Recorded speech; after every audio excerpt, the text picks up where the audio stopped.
Welcome to A Drop of Happy, where we focus on carefree, stress well, light and lively living while loving and reviewing entertainment art tidbits. This is basically the podcast arm to my blog, lightv.com. I'm your host, Wanda Toby, and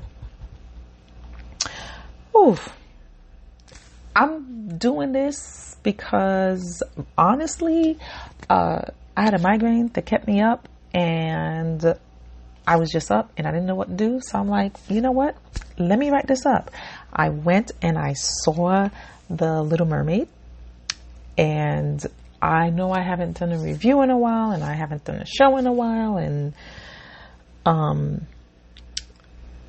here's the thing.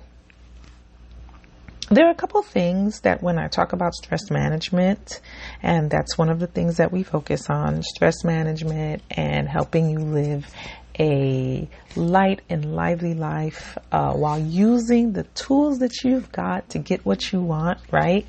And I always like to say that I have I hate to say this, but about 20 years experience in healthcare. I'm a certified rehab counselor. I have a master's in health science. I'm a registered nurse, and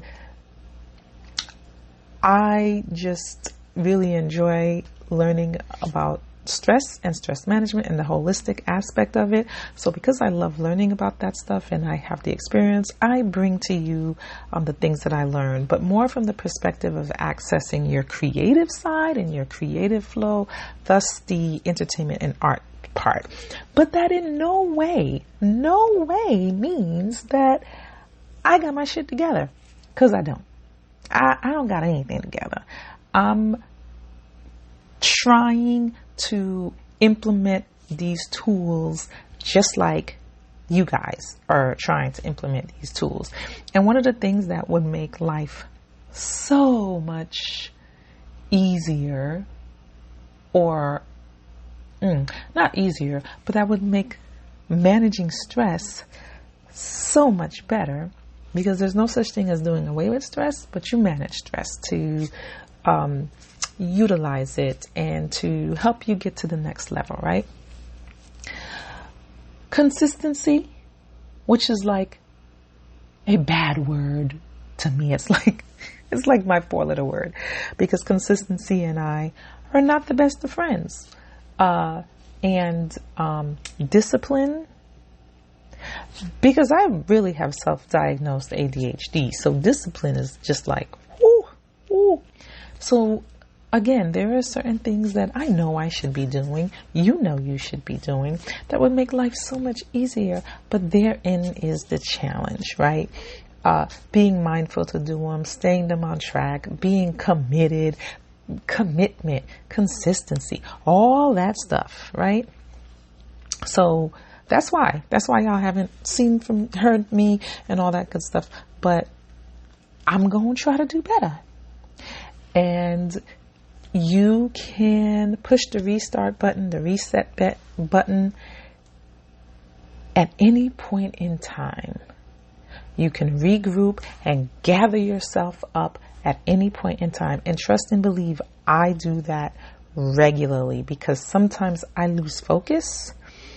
And sometimes I just get caught up, and I've written about this on the blog. I just get caught up in doing the things, and I lose focus on the goal, and I lose focus. And then when you get caught up in doing the things and you lose focus, it just makes you crazy.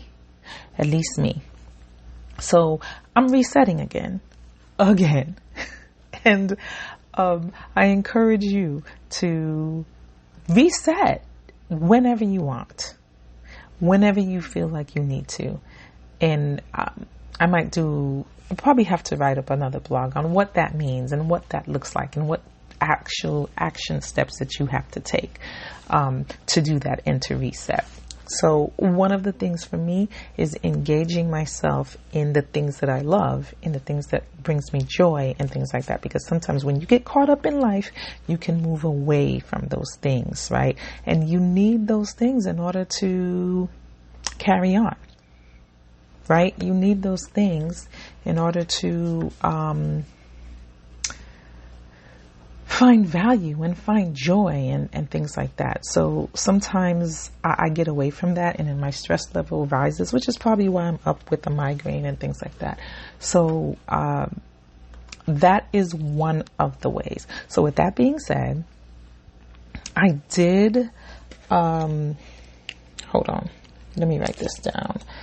5. Okay. So I did go see The Little Mermaid this weekend. And I just have to say, Halle Bailey in The Little Mermaid is everything. Okay? Everything. So Disney released a live action version of The Little Mermaid this weekend, Memorial Weekend. And it is projected to bring in about 163 million globally. It should be more. You would think it's more. But if there's time, there's this article that was written by Deadline. And I'll go through it with you guys if I have time. But it's interesting, the take on the global market. And then I read some of the comments that people were making under the article as to why it didn't do as well. And there's some other stuff going on. There's some other, just racist-ish going on, potentially. But anyway, in the US, I think it's slated, it made like 95 million and slated to make like 100 and, what does the article say? 117 million domestically, right? So I really haven't been to see a movie on opening night in like a really long time, because I usually don't like the crowds. I usually like to go when I kind of sort of have the movies all to myself, but this thing here, I wanted to go and see it because it's one of my all-time favorite Disney movies. Like, I used to watch it so many times when I was a kid. Y'all don't even understand. I knew the songs. I knew what was coming up next. I knew all the words. I knew it all. So when I heard that they were doing this remake, ooh, child, I'm not even gonna lie, I was a little skeptical. Because some of the remakes hadn't been all that great. Let's be honest, right? But then I heard that they casted Halle Bailey as Ariel, and I was here for it. Despite the racist troll backlash-ish that's happening, I was here for it because I actually been following her and her sister's career since their YouTube days. Yes, I used to watch them singing Beyonce songs on YouTube, and then Beyonce went and snatched them up and signed them. And then listen, both their albums, Chloe and Halle, their albums, love both of them. I like that they were a little off the cuff and they kind of did their own thing and were in their own vibe, and the music was just really, really good. So I've been a fan of her from the minute, and when they casted her, I was just like, yes, I see it. I could see why she is picked for the role. Like, I didn't even need all these explanations. It was sad to me that the racist people, or you racist and you don't know you racist. It was sad to me that, she was being trolled and hated on and things like that. But honestly, she is beyond special in the role. Her voice was perfect. She was perfect. And she just, I just loved it. Also starring in the film, Johna Hauer-King, I hope I said that name correctly, as Eric, Melissa McCarthy as Ursula, Awkwafina as Scuttle, David Diggs, which is, I loved him from Hamilton. I'm sure he's been in other stuff, but I just remember him from Hamilton, as Sebastian, and Javier Bardem as King Triton. And a special shout out to Simone Ashley, because I just remember her from Bridgerton season 2. She appeared as one of the sister mermaids. Now, I enjoyed all of the actors and actresses in their respective roles. Again, needless to say, I'm a huge fan of the original, so I am a bit biased, but I loved it. I don't know how many times I need to say it. And guess what? I'm gonna go watch it again. My daughter wants to watch it again, so I'm gonna go watch it again. And she is, she's a tough critic, but she's true about what she feels. She feels what she feels, period. And she enjoyed it. Halle Bailey as Ariel was divine to me. Okay? I just loved her in the role, her voice, her acting, and the subtle ways that she put her own touch into it while still staying true to the original character. It all came together nicely. Okay? Johna.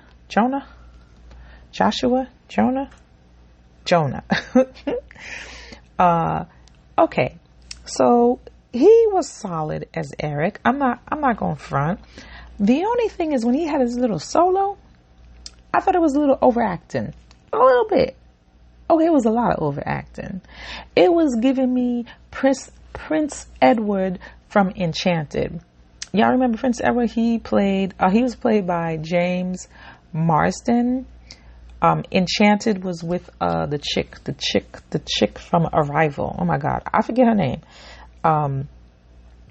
But if you go back and watch, he was giving me those vibes. Okay.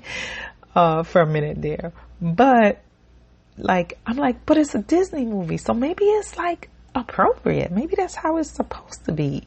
Little cheesy, little over the top, whatever. Because he was really giving his all for that solo. But overall, I thought he did really well.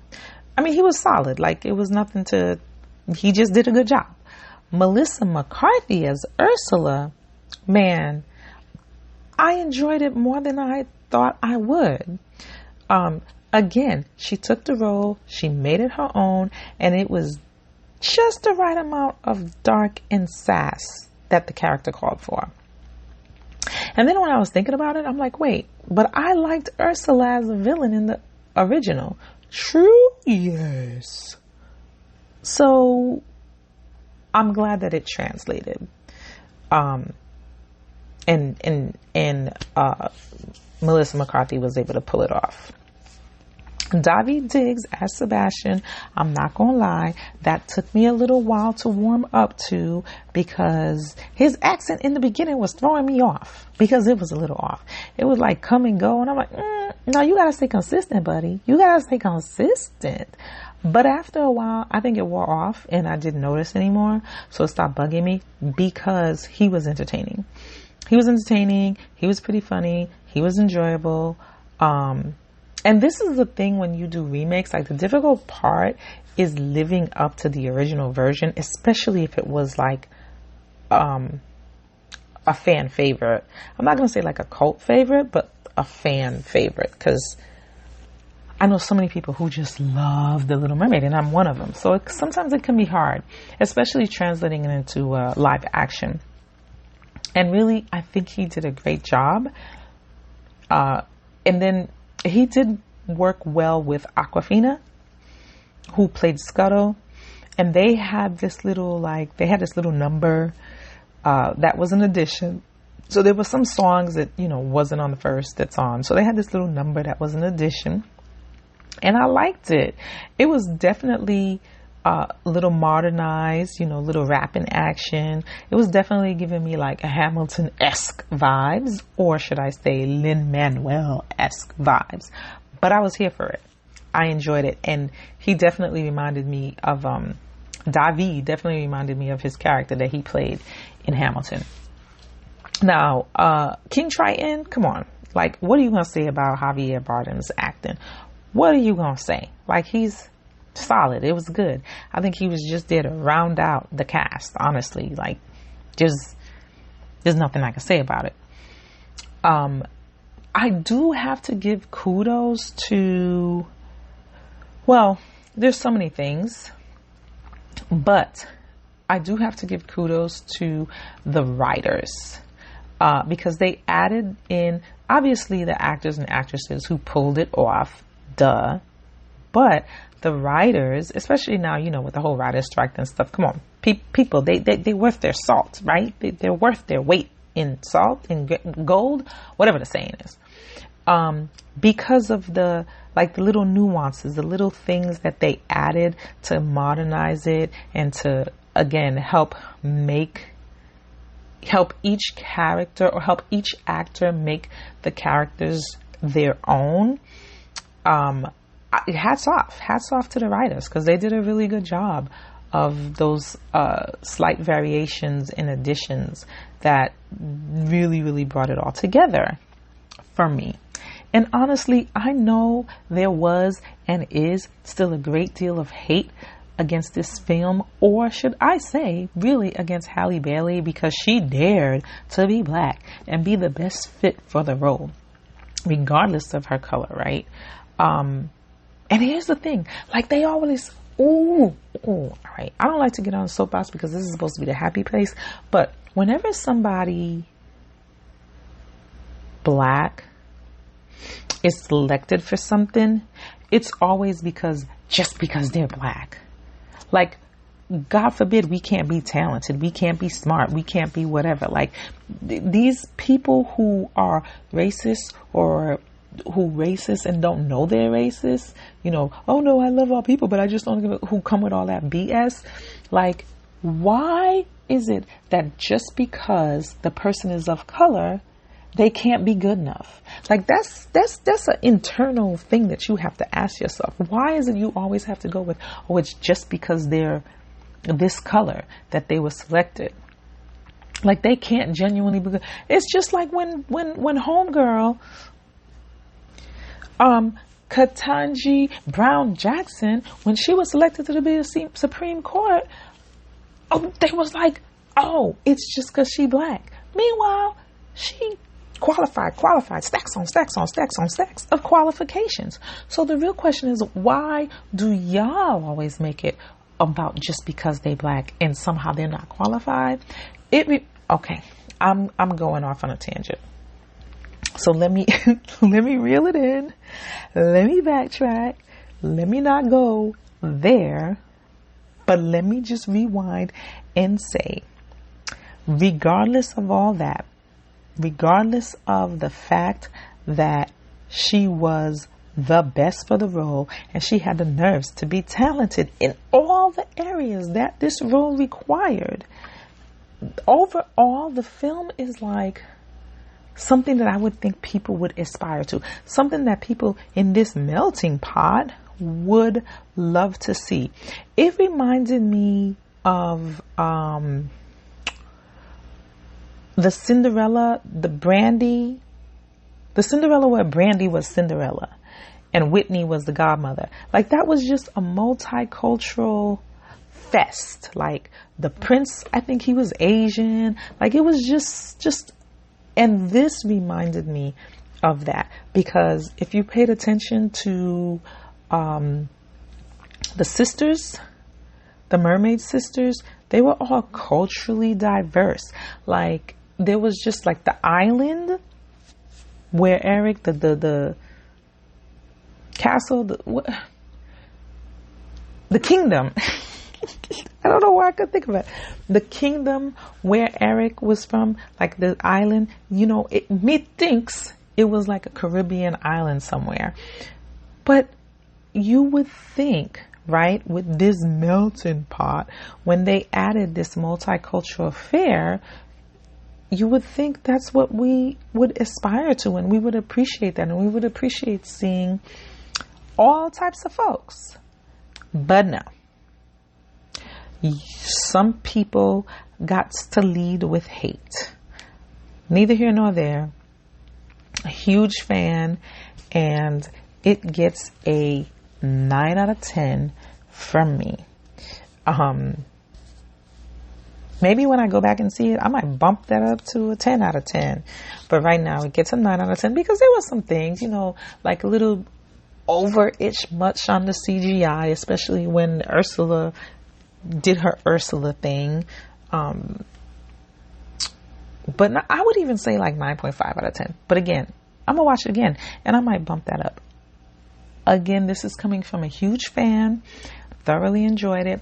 And I don't want to go over the article, but the article on Deadline, and I might put the link for you guys, is The Little Mermaid splashes to 164 million global bow, but there's something fishy overseas as Disney pick Beset by review bombing. So the gist of it is it's a lot of negative reviews, which is a little fishy. So it could be troll interference, but the article does go on to say some other stuff as well. And the comments are interesting. So I'll put the link if you just want to check it out and read it. But overall, 9 out of 10. Go check out the movie. And with that being said, I will leave you with come back to check out the blog, lightfeed.com. Come back to share all of my different podcasts, topics and shows. But mostly remember to live light, stress well. I don't say be stress-free. I don't say stress less. I say stress well, which means that you're managing the stress that happens in your life and you're managing it well and you're living light and not letting things weigh you down. And activate or really get in touch with your creative side. All right. Thanks for listening. Live light and stress well.